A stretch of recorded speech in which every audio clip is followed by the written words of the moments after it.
How did a world without engines, steel, or computers move mountains? Why did people we often imagine as simple foragers suddenly decide to lift stones that outweigh a modern jumbo jet? Is it possible our ancestors possessed a mastery of the physical world we have simply forgotten? Across every continent on Earth, there are giant footprints left behind by a mystery. These footprints aren't made of bone or skin, but of solid rock. They are called megaliths. For centuries, we have looked at these massive structures and asked the same questions. How, why, and who were the people capable of defying gravity itself? Today, we are going to stop guessing. We are going to look at the hard facts, the real science, and the incredible truth behind the megalithic builders. If you travel to the rolling hills of England, you will find Stonehenge. If you fly to the high mountains of Peru, you will find Sacsayhuaman.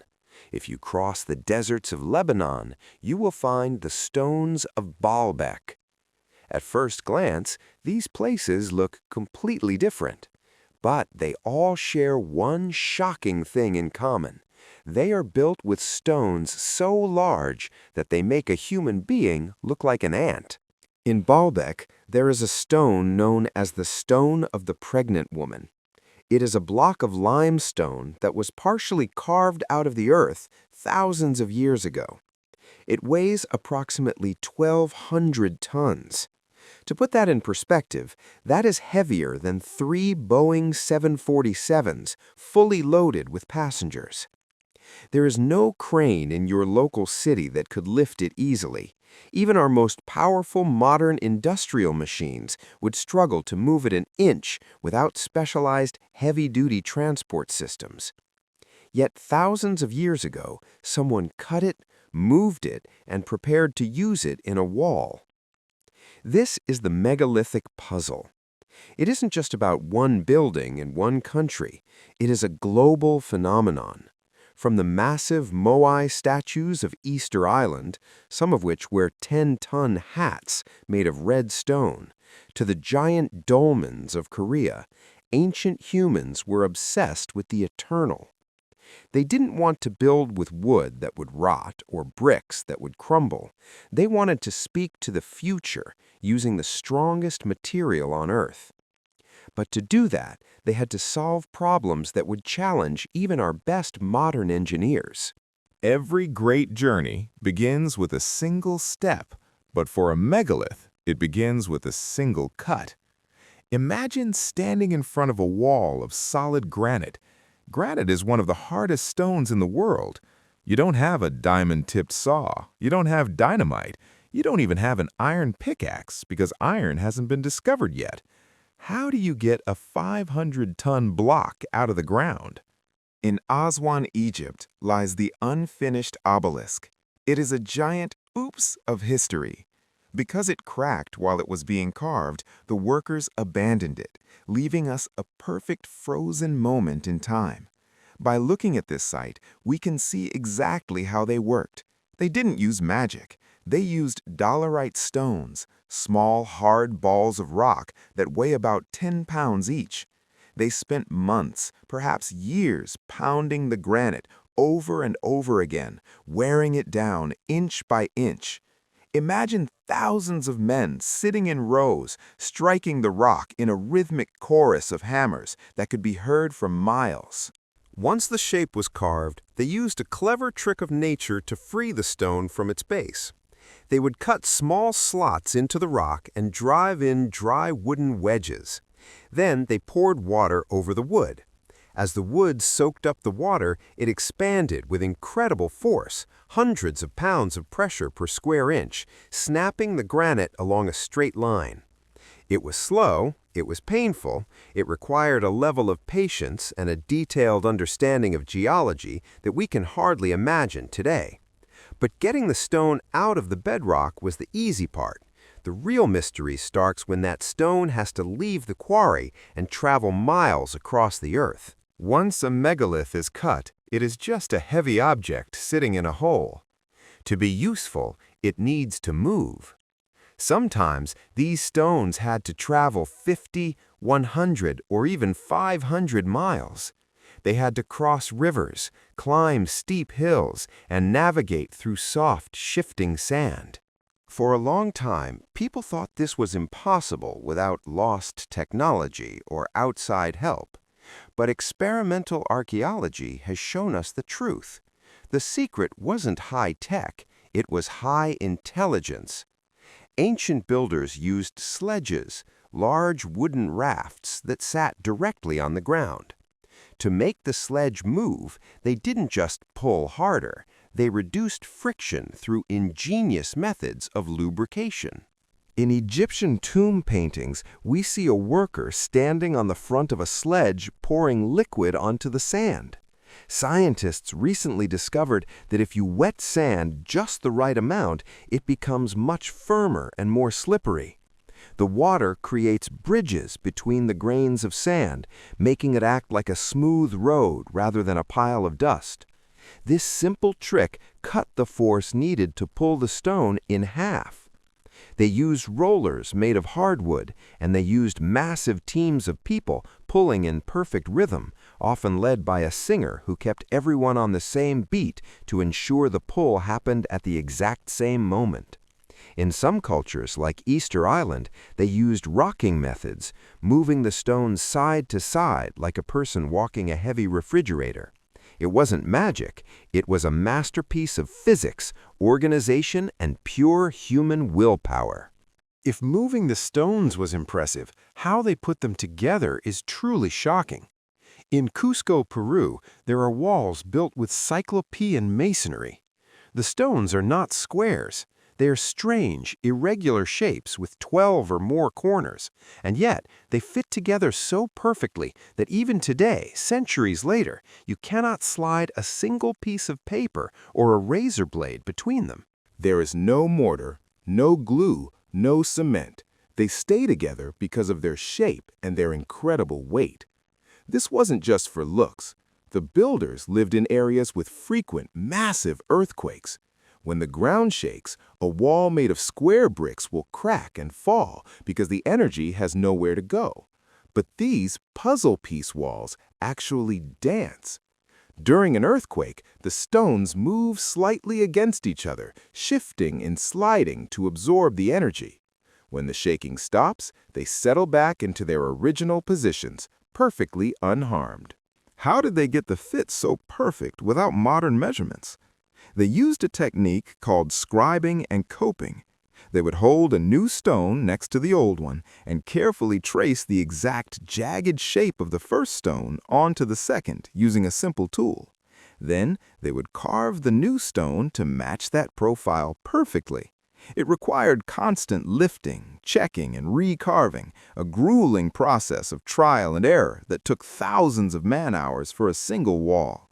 They weren't in a rush. They weren't building for the next 10 years. They were building for the next 10,000. As we look closer, we realize these builders weren't just engineers, they were scientists. Many megalithic sites are not just buildings, they are giant clocks designed to track the movements of the universe with precision that rivals modern equipment. Take Newgrange in Ireland. It is a massive stone mound older than the pyramids. For 364 days a year, the inner chamber is pitch black, but on the morning of the winter solstice, the shortest day of the year, a tiny window above the door allows a single beam of sunlight to enter. That beam travels down a long stone passage and perfectly lights up the back of the room.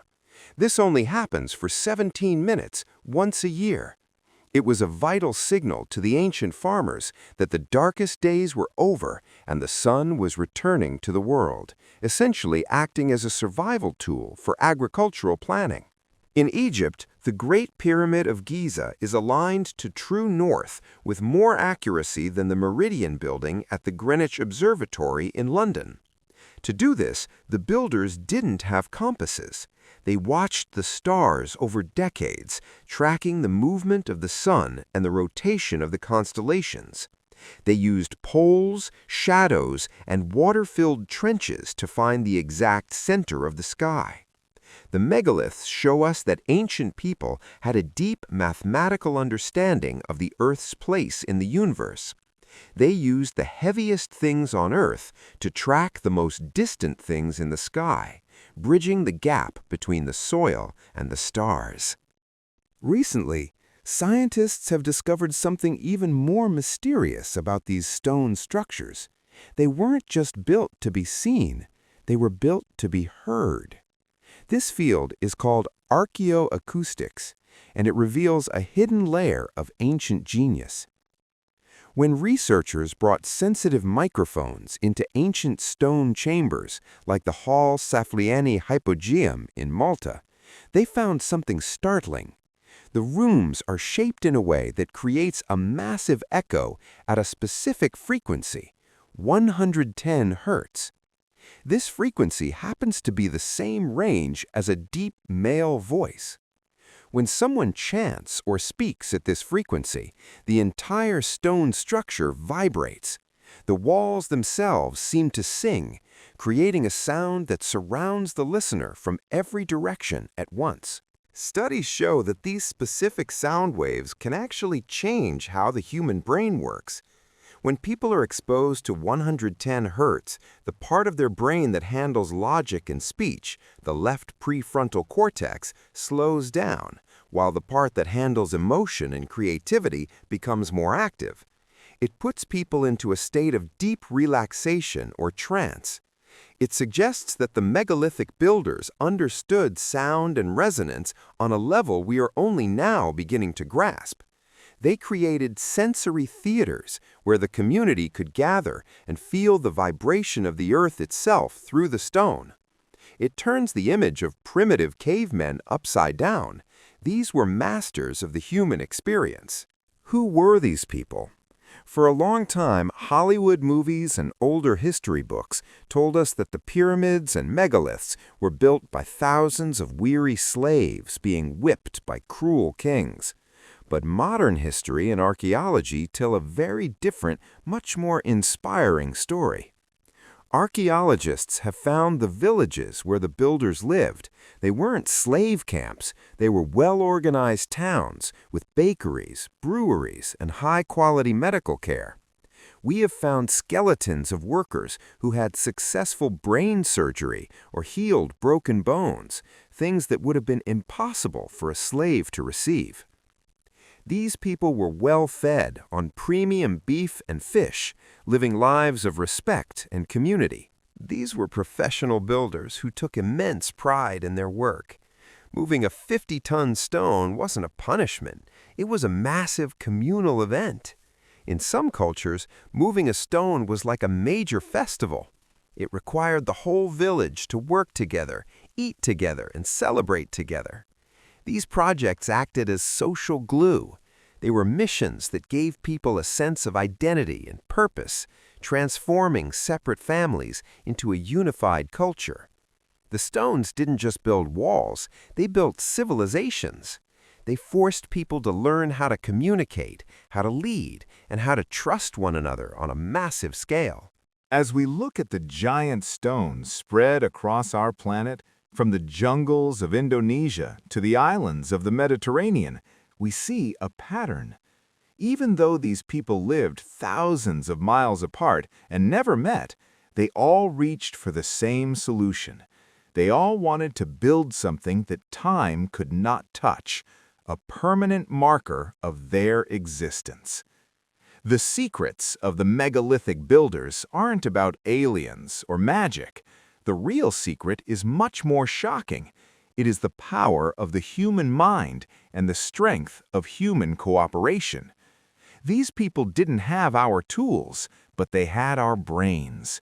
They had the same curiosity, the same drive to understand the stars, and the same desire to leave a legacy that would outlive their own names by thousands of years. When we stand in the shadow of a megalith today, we aren't looking at the work of a different species. We are looking at our own ancestors.